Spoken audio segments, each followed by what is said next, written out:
Water is wet, the sky is blue, the grass is green, and Hartslew's away from home. Oh, wait a fucking minute. No, we fucking didn't. There you go. Changing everything, aren't we?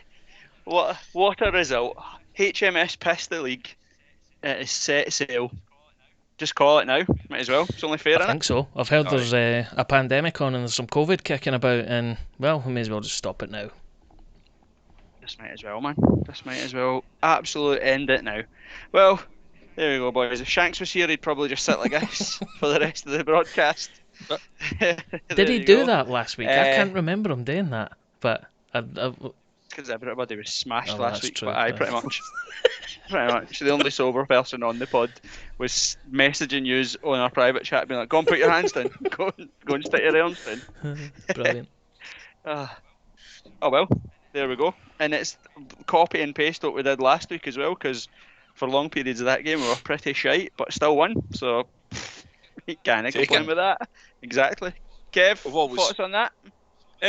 So I missed the first 15 minutes of the game. The Switched best on just 15 as minutes then. switched on as Halliday scored. I think you're right. I think we played for long periods of time. We were absolutely pish, and I commented on the Twitter chat at half time, it depending on how we actually started the second half, and I think we started the second half brilliantly. But Boyce has popped up with the second goal. But my only question for today is, what the fucking hell was the boy up to with the elbow Haring? Yeah. It's the most bizarre. Yeah, but it was good. They deserve fucking everything they get anyway. Ando, this is easy, innit? Should we start making "This Is My Story" champions t-shirts for next season? Definitely. It's like, this is always a sign of what good teams win the league by going away, getting good results at wee shitty grounds, like exactly what we've done today. I know it's week 2, but let's be honest, I don't see anybody stopping us. It's done. The same. For Call it anyone that's noticed the deliberate mistake and is watching us live on YouTube, I forgot to change the stage names, and Tam actually has significantly aged by about 30 years. So I'm just going to change the name back. Apologies for that, Kev. Or Tam. I don't know who's more offended there, but you'll see the name change. Right, there you go. Me? They're all done. Me? As is, man. That's a shame on Tam. He's got an actual house. Kev just lives in amongst those cardboard boxes. I pay for my Tam cardboard doesn't boxes. actually own his own Well, house. actually, that's a good point of reference to start. So obviously, we're welcome to This Is My Story podcast live reaction. St Mirren 1, Hearts 2, and I believe 2010 was the last time Hearts managed to win at whatever that stadium is they're calling it these days. And coincidentally, 2010 was the last time Tam actually paid for something. So there you go. There you go. So what's it called now? Is it like, what was the one of the stadiums was called after Hash or something, wasn't it? Cannabis Stadium or something last year, wasn't it? That's Hamilton. I don't know. It's been through so many name changes. I think now it's just a set of letters, isn't it? It's like some sort of St Mirren Supporters Trust pish. And I only know that because Laurie Dunsire spoke about it on the live commentary. But it makes no sense at all. It's still... Typical Laurie being well informed and doing his research, isn't it? Typically the difference Dunsire, between man. a professional outfit and a shit show. So... Yeah, and that's fine. Like I said, no one wants to hear about that we fell out of the game for ages. We just want to get it right round St Mirren. Yes, we do.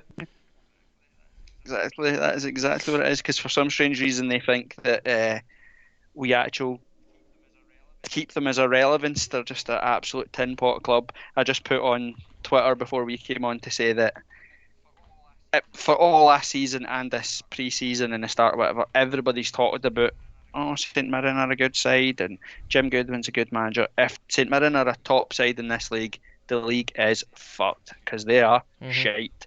Battered them and only 4 of our players showed up. So there you go. You can't beat that. What did anybody say anything about Boyce hobbling off at the end? No, not really. I was watching it in a panic because obviously Tam had heard it on the radio, and the live broadcast is just a few minutes behind, isn't it? I was like, nah, there's nothing wrong with him, he's fine. And then all of a sudden grabs the back of the right leg and sort of crouches down. I'm like, fuck. But when he walked off, he was walking off with no limp. So hopefully it's just a precautionary thing. He's taking a wee knock, a few minutes left in the game. It's the right thing to do. I'm sure he'll be fine. You can't afford to lose him. Aye. And if anything, it's further good news because it kind of strengthens. And although, Robbie said in the press this week that we're looking to strengthen at the back, we're not looking to bring in a striker. I still think we'll try and bring a striker in. You have one injury to Boyce, and we're kind of down in the bare bones. Boyce was replaced by Henderson, and nothing against Henderson or whatever. He's just not the level of Boyce. We'll come to Liam Boyce in a minute as well because, again, the guy was sensational for Hearts again.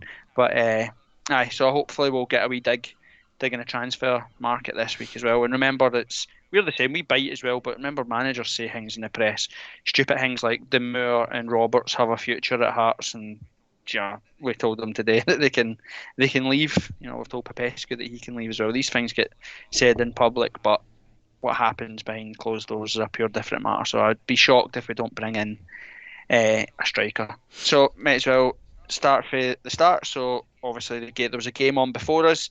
I'll be honest, our main title rivals probably in Rangers. They lost away to Dundee United, so that opened the door for us to get a gap that I can't see us losing.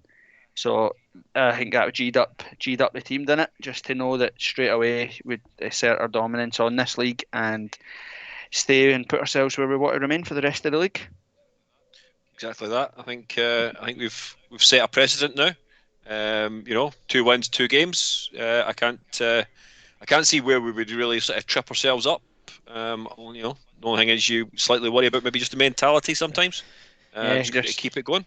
Yeah, just maybe taking the foot off the gas or whatever, not going for the jugular. I know it is hard winning it this early. Folk do get carried away, so I think Robbie will probably be saying after the game in the press, just calm down, take expectations down a notch or whatever. But this team wins trophies. We won a trophy last year. We're going to win another trophy this year, so it's kind of what you wanted. So starting 11 the day, Kingsley. I think Robbie confirmed before the match, didn't he, that it was an illness. I think it's the shits. Basically, he's had a bad curry. Oh, we've all been there. All of us have been there this week at some stage. At various points, yep. So Cochrane fitted into the back three. Halliday is the left wing back, and Haring sat in the middle of the park.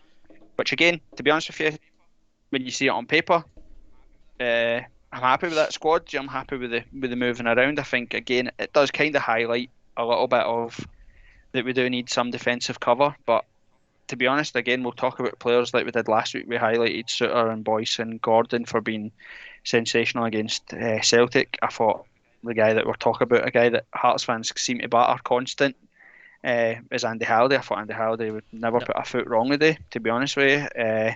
He gives you everything that you want in the midfield. Yeah, don't get me wrong, he plays in Scotland for a reason, and most folk that play here play in Scotland for a reason. He can have a wayward pass, he maybe sometimes gets sucked in and can get beat quite easily, or is rash in a challenge or whatever, but the one thing that you want for players, and when you think of like guys that we've had in there before that have been absolutely dreadful and should never have played for Hearts, he gives you that, what you want, fight. Yeah, absolutely, 100%.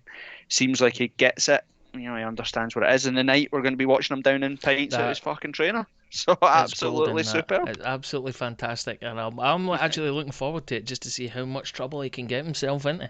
But did you see it? Quite funny actually. Not what happened to him, but he did take a football right in the testicles earlier on the day. It looked a right sore one, and he was doing. And there was some St Mirren fan in the stand, giving him absolute dog's abuse.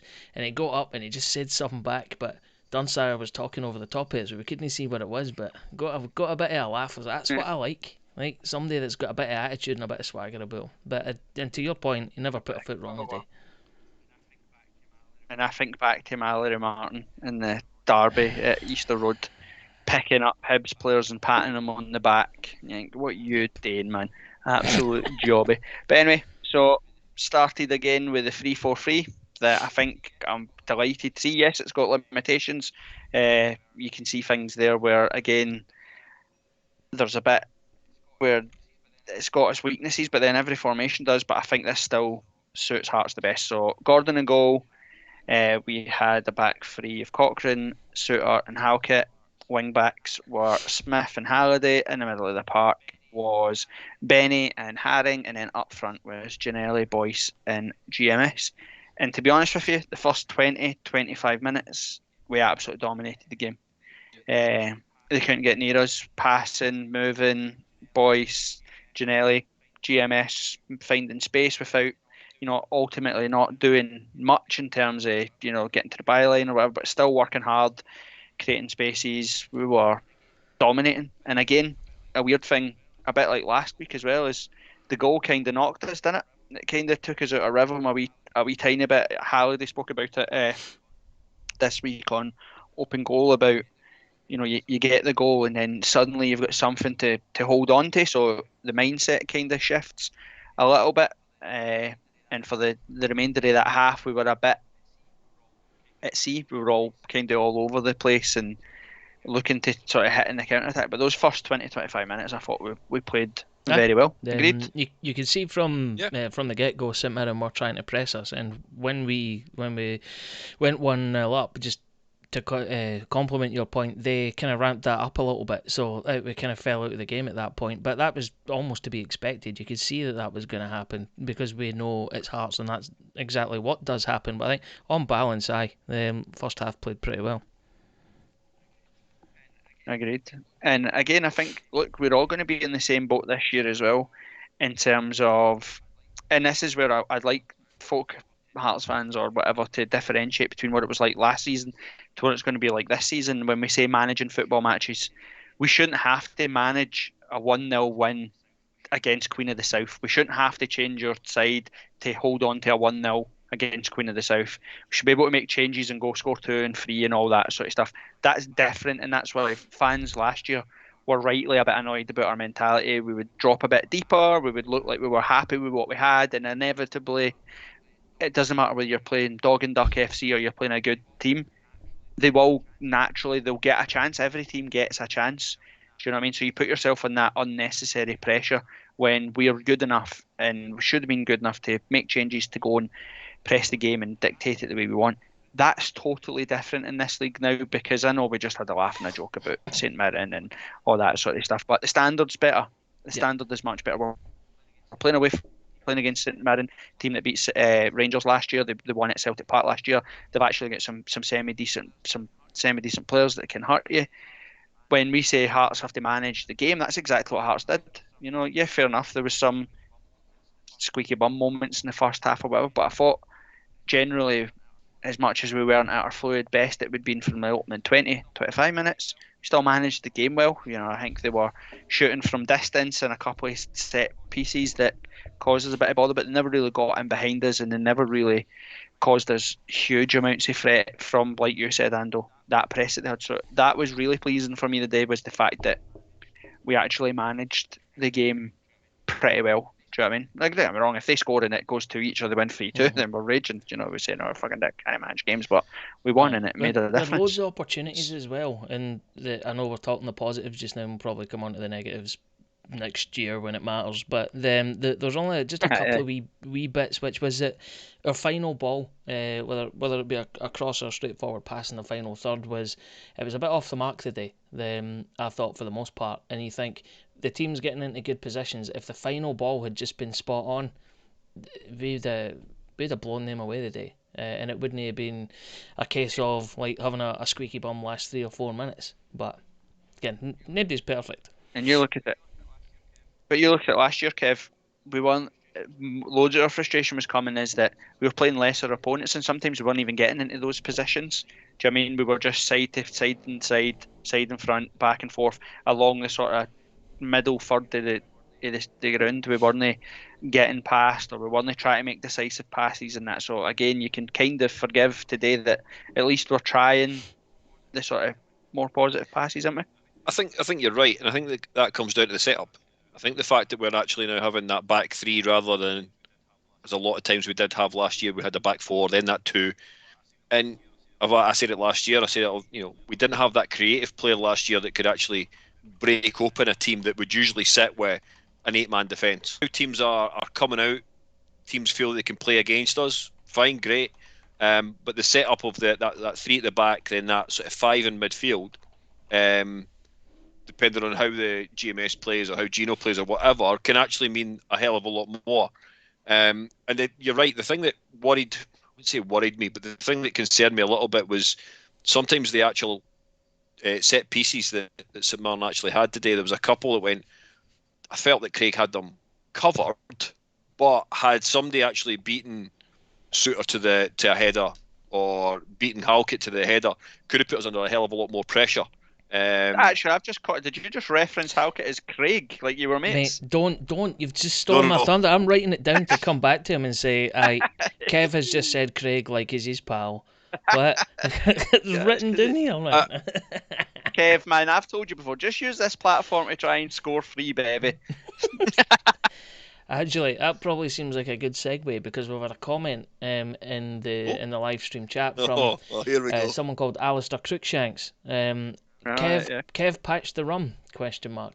For everyone else's benefit, that is Shanks. He couldn't make it on board because he'd never watched any of the live game because we know he's probably not really that big a Hearts fan anyway. But a couple of other comments. Robert Gill saying that we need to sign someone with pace up front. Teams are happy to push up and leave a lot of space behind them, as we lack the pace to take advantage of it. Ben Odlin, that's how you start a season. Take notes, old firm, get it right up you. And then, what else? Boyce and Halliday, outstanding. They were excellent. Honourable mention to Halkett and Cochrane. And then we've got Rocco 1874 singing "Oh What a Beautiful Day." Wait a minute, says Shanks is reacting. Is this Kev guy going to be a new attendee? Oh, that's right. We're going to have we'll come to that at the end. We'll come to that at the end. New host on Tuesday. Aye. So the only, like I said, we spoke about shape or whatever. We've got to talk about the goal. I think what a finish. It's a better finish than sort of you give it credit to when you watch it, when you actually see how he takes it. The fact that he's sweeping it across the keeper, getting some height in it and that as well. That is a good finish. Mm-hmm. Good goal in it. Aye. Sorry to jump in there, Ando. I thought it was. It sometimes shows that when certain players, I'm not singling out Halliday or any other, but some players, when they actually think about it and what they want to do and does they come off, see the actual just having that off perfectly for Halliday for that first goal. Took everybody out, including the keeper, which was great to see. And again, I don't know how many he'll get this season or how many he got last season, but he'll be up there. But it's an assist from Boyce in it, and it's Boyce that cuts it back. Again, I can't remember who said it on Twitter, but I seen it, and apologies for finding out it was a good shout. Is that Boyce? If my only slight concern about playing 3-4-3 is that Boyce drops just a little bit too deep for my liking sometimes, just because he's anxious to get involved in the play. You can see that he does make us tick or whatever, but I like Boyce further forward, and we'll talk about the changes in the second half and the fact that the big impact that Ando made on the match as well, and how we just looked a little bit more comfortable playing two up front. But we might as well just talk about the goal just a wee bit further. Again, that's what you want again from a midfielder that we've not had for a long time, is a midfielder getting goals. Do you know what I mean? Yep. Kev, is your computer having a stroke or is it my computer? I don't think it's mine. Mine seems to be all right for a change. I think you both went a wee bit fucked there for a minute, so I don't know. The internet can't handle Hearts winning the league. That's what's happened. It's all been taken up by Twitter, so we've got no bandwidth left. But if Halliday said, again, I heard him on his podcast this week saying about, like, if we can get to, if we can get to double figures for goals or whatever, then that'd be class. And we've not had a midfielder probably since Hartley or whatever that's been a consistent goal scorer for us. So easily. It's a good sign, it's a good finish, and if we can keep him in that form, then absolutely superb. Honourable mention as well. I know you've said it there because you mentioned Craig, but I'm going to talk about John because I thought John was superb again today. John, Craig, they've got a great relationship. You can see that the more that blossoms, the more Robbie and Lee and Gordon on the bench are probably going to be really, really happy with how it goes. And if you've got Liam and Andy scoring goals with Josh and Gary, I try to Fucking remember how hell. many. I was trying to remember how many his names were. His first name was it? I like Gary. Then I will be buzzing. But John Suter, he's going to be big money for us. Big money for us. I think he's just oozes class, and you can tell the difference that he has in our back. The back sort of four, the back five is superb, isn't it? He's a class act. Yeah, I would say that if we keep Suter injury free all season, that determines whether we are top six or bottom six. I think that's what it comes down to at the end of the day. If we get a full season, a full season out of him, and the kind of way he's played the last two games, then yes, we win the league, as you rightly say, Liam. And thank you, Kevin. You're welcome. I just wanted to use the first names just to let you know, just because I knew you were so in with the team. You know, you're speaking to them every day. I'm actually surprised you're not being invited along to training, and that's just why I wanted to make sure you knew who I was talking about. Right, that's fine. That's a good point. Anything else of note for you happen in the first half? No, not really. I think it was just, it could have been better, but you know what, we're going to say that about every single game, and we're just being nitpicky now. But overwhelmingly happy with the performance. So again, as well, it's that thing that I think Peter Haring has to play in that position if he plays in our team as well. Because I think for the first 25 minutes, I thought he was very good in the middle of the park alongside Benny. He needs somebody in there to do the running for him, and he can break up play and he can pick a pass, which was class. And the wee guy actually for St Mirren, I couldn't be bothered to learn his name because why? It's St Mirren, they'll be relegated and we'll never have to worry about them again. But the wee guy that in midfield for them was pretty decent as well. McGrath, might take a point at him. He was pretty decent as well for them, so that was pretty good. Second half, like you said, Kev, you're looking to say, right, well, how do we start? How do we start the second half? Has a big bearing on how the game goes. I'll imagine. Again, we'll cut and give Robbie the benefit of the doubt here is the fact that he'll have addressed all those things, but at half time. But the players coming out and implementing them is a different thing. And remember as well that they go in, St Mirren go in and get told what to do and get tore into by their manager as well. So you're expecting a reaction from St Mirren, and you're expecting Hearts to weather that storm. And to be honest, although the first they had a couple of half chances and shooting for distance and stuff like that as well, but we weathered that, and then kind of without really taking control of the game again, but without really looking dangerous, managed to score, make it 2. And again, I don't know about you boys, and we kind of make this decision without the other three as well, but I'll happily call this the Liam Boyce podcast, because Liam Boyce is the best football player we've had at the football club since Rudy Scatchell. I think he's absolutely talismanic. There you go, Kevin.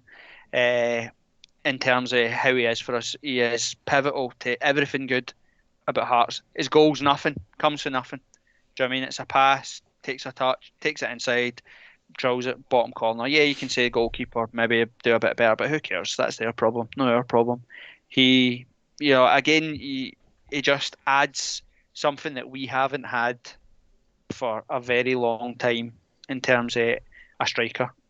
He's probably, in his opinion, or by his standards, he's probably not had his best game today, but he scored and he's got an assist. Do you know what I mean? So Liam Boyce is just a top player, isn't he? Yeah, and I've covered this quite a lot. I think in the last whenever it was, I had to make my public apology to him. I will stand by the fact that when he first arrived, I didn't see it. I think the longer he's been here, the better he's got. But I've eaten humble pie, I've eaten the whole thing, and me and him are like that now. We are absolute besties. Remember, we can hide behind the tagline of better and ill-informed. 100%. Aye. You've got that to hide. Definitely.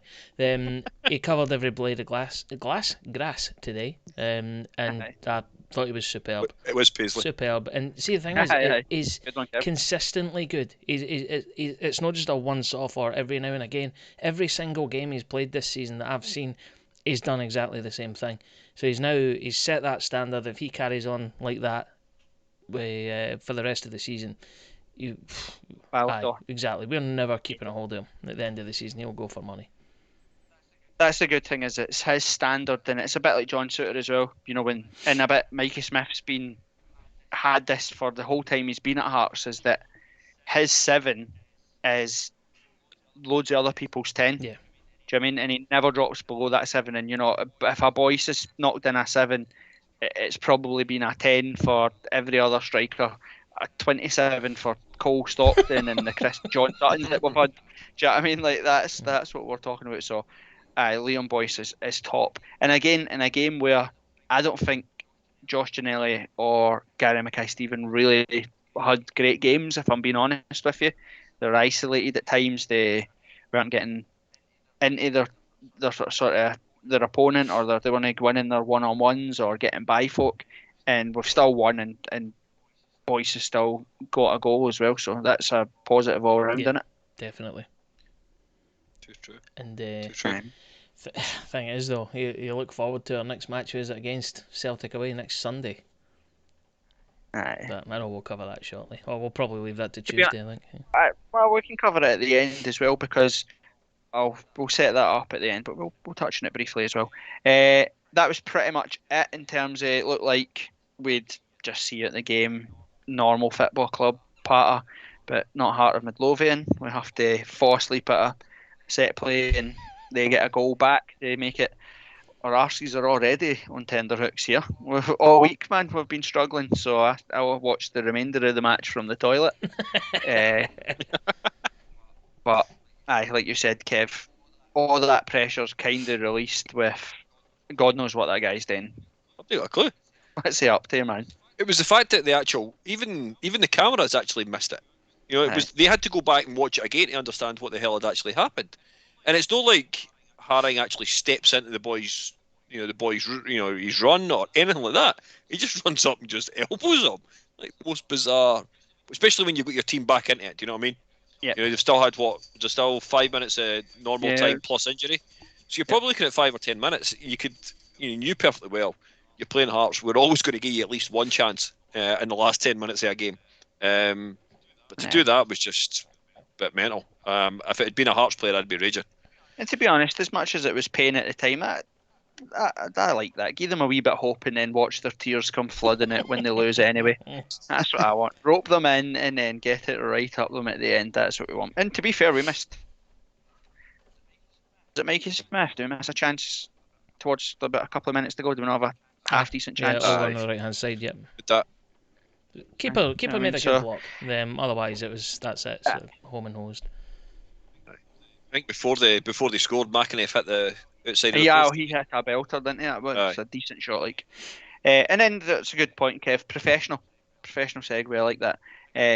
Again, we have been, and myself, been vocal for ages and ages and ages about Robbie being the manager and things that could go and how things could play out and all that sort of stuff. But Ando called it with Boyce. You got to eat humble pie. Robbie keeps doing what he's doing. You're not going to upset me. Do you know what I mean? There'll be Hearts win, and his changes today, again, like at Celtic, his changes impacted the match and got us back into the game, and that's what you want from a manager. I think the introduction of Nando for Ginnelly, going 4-4-2, gave us a foothold in the match. Not only we didn't just go hoofball long to Nando, because to be honest, that's probably the weakest part of his game for a guy that's that tall, is holding the ball. But it gave us an out. It gave them something else to worry about other than just Boyce, and it gave Boyce the opportunity to have someone to play off as well. And I think that's kind of changed the game, didn't it? It changed the momentum of the match. It broke the cycle of us just sitting in. So yeah, fair play, Robbie. That's what you're looking for from a manager, isn't it? He's becoming quite likable, which I'm getting worried about. Like, and I'm not going to say here now and say that I've been his harshest critic, because that's Corbett, and I'm not going to say I'm his biggest fan, because that's Tam. Then I've been somewhere in the middle, and I'll go wherever the tide takes me, and the tide is taking me to. Well, I'm actually quite loving everything that he's doing just now. which is scary. So does that mean the tide is taking you towards Tam? Wow. Oh, you'll hate that, mate. You want to jump back on my side? Nah, fuck him. Right, get him out. Get him out. We've got to hire a plane. I'm not sitting on the same side of the fence as Tam. And to be honest with you, again, it's smart management. If I'm being honest with you, because now, as much as you want us to knock Celtic out the cup or whatever, it's enough in the league. 1 is 2 matches to give himself a bit of a buffer to be like, well, we lose to Celtic, but win again in the league, it's fine. Do you mean? Whereas if we'd lost today or lost against Celtic and he's got a couple of defeats under his belt, then we're knocked out early against the League Cup. They're all the things that keep that noise in the background type thing. We've come first time in 11 years we've won at whatever that stadium's called. There was Celtic Club Shop Stadium or something like that, I think they used to call it. That's a joke, is it? They have... No, is that an actual real thing? That's a real thing. They put in a Celtic. They let the Celtic take over their club shop and make it a Celtic club shop for a game there. But we know what Celtic and St Mirren are like. Disgusting. Move on. Mutants that deserve each other. Anyway, so that's what that's.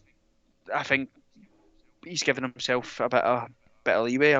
We can go to Celtic Park and kind of have a go. Do you know what I mean? Like, if we've got enough, if we go out, we go out. To be honest with you, we would love to be better in the League Cup, and we have been absolutely dreadful in the League Cup. And if it was any other side, we could have probably avoided Celtic. We've been over that, but now he's gave himself a bit of a buffer, a bit of breathing room. So you've got to say absolutely fair play to Robbie for managing to navigate we're halfway through a very, very difficult opening sequence of games, so well played. Yeah. Do you know what I mean? Well played, Robbie. He's definitely shown me to be a bit of a twat, because for the podcast a couple of weeks ago we said what would be points wise, what we'd be looking at after 5 or 6 games, and I said probably 5 points. So we've currently got 6. That shows me I know absolutely fuck all. Couple points on that. It doesn't take Robbie Nielsen to make you look like a twat, and if it does, no, I could do that myself. Actually, fair play to Robbie for listening to the pod and wanting to prove you wrong. But the only thing I'd add to that is just Corbett mentioned it a couple of times in his summary, which was momentum. The momentum, I know it's a wanky cliche thing to say, but momentum is a big thing in football. The 6 points, 2 wins, undefeated in the League Cup, going into a game against a struggling Celtic, and if Boyce, Benny and Suter can carry on the momentum that we've shown in the last couple of games, or the last 2 games, sorry, then I think we've got a decent chance on Sunday. Yeah, I'm there as well. It's like one of those things that, again, I'll echo what I hear loads of Hearts fans saying, and you're all probably in the same boat. If we get beat 4, but we will go and have a go, fine. Yeah. I'll take it. I'd rather that than we try to be defensive, we're trying to sit back, we try to contain, and we get beat 4 anyway. What's the point? Go play our game. If we get scudded, we get scudded. They've got 60,000 fans there. They've got 90 million playing budgets or whatever. I expect Hearts to lose at Celtic Park, but I expect us to go and try at least give a go. Do you know what I mean? Just don't go and roll over. That's always been my problem. No. Go and go toe to toe with them in their own park, because most of the wee teams that see us as that sort of bigger competitor, they usually come to Tynecastle and have a go. So we should be doing that when we go to bigger team stadiums. So totally agree. Been to the south last season. Exactly. Yep. I know. And that's pretty much it for the game in terms of what's happened. We've now got it's 5 to 6. We can just sit on Twitter and watch all of the St Mirren fans cry. Absolutely glorious. I'll be throwing a few bombs, try and get some bites from the St Mirren and no doubt the Celtic Twitter as they're in the same bed. But that's pretty much everything that we've got to cover in it. No, it'll be interesting to see how people react tomorrow with the other teams, namely Hibs and Celtic. See what they do. The pressure is firmly on them now. Yep. So, them. And actually, let's end it with a good point that we can dive into even more on Tuesday. But it's 2 weekends in a row, 2 away defeats for the Old Firm, and both times no Old Firm fans were in the stadium. I'm telling you, don't give them a ticket. And even when we do get tickets, if Hearts do it properly, I wouldn't know a Hearts fan that wouldn't pay an extra £25 a season to give Celtic and Rangers 100 tickets or whatever the absolute bare minimum capacity of Tynecastle is that we can allow them in. I'll pay you an extra £20 not to have them there, because I don't care what you said. People highlighted it there as well. I've seen it on Twitter. Hearts versus Celtic last week. It's the first game in God knows how many years Hearts have played Celtic and not had a single booking. True. Do you know what I mean? So you think think of the difference in what we said there today. Rangers would have played Dundee United at Tannadice with 3,500, 4,000 away fans there in a crowd of 8,000. So half the stadium would have been Rangers fans. Again, it's something that I know clubs are on their knees, but there can be, like, we always say it, and I live my life by this: once is a coincidence, twice is a trend. Do you know what I mean? But when was the last time the Old Firm lost both their opening and away games of the season? No idea. Do you know what I mean? It's one for the statos out there, but it seems like it makes a difference to me. So anyway, anything on Twitter, or the live chats, any comments or questions? Just a couple. Shanks saying ha ha ha bell end, and then the left pointy arrow. I assume that's me because I was having a go at him earlier on. Sydney Devine. I preferred Kev. He's Sydney, dead. I know he is. I preferred Kev when he's pished. He seems to talk more sense. Graham Smith says, apologies, just logged on. A beardless Corbett looks about 12, which quite like. And then there's some sensible comments as well. So well done, John Cleland, for bringing us back in line. So great to see we can now grind out a result when we're actually quite poor. You're getting some love for your white strongbow kit over your shoulder, Corbett. People loving that. And thanks, just a couple other ones saying, just echoing what we've said. There's a question from Ben Odlin, but we're not going to know the answer to that. Will Tynecastle be full attendance for the derby? Not one to cover now. Well, but I think you're right. It has to be. And just to go circle back, was it John Cleland? Did you say the sensible question? Oh no, it was a sensible statement. So great to see we can grind out a result when we're still quite poor. That's true. And just to let him know that Tam's got a grinder. So there you go. We'll end it there. There we go. And this is easy. This is easy, this league, man. Right, boys, as always, enjoy the rest of your Saturday night. See you later. Well, Go get out.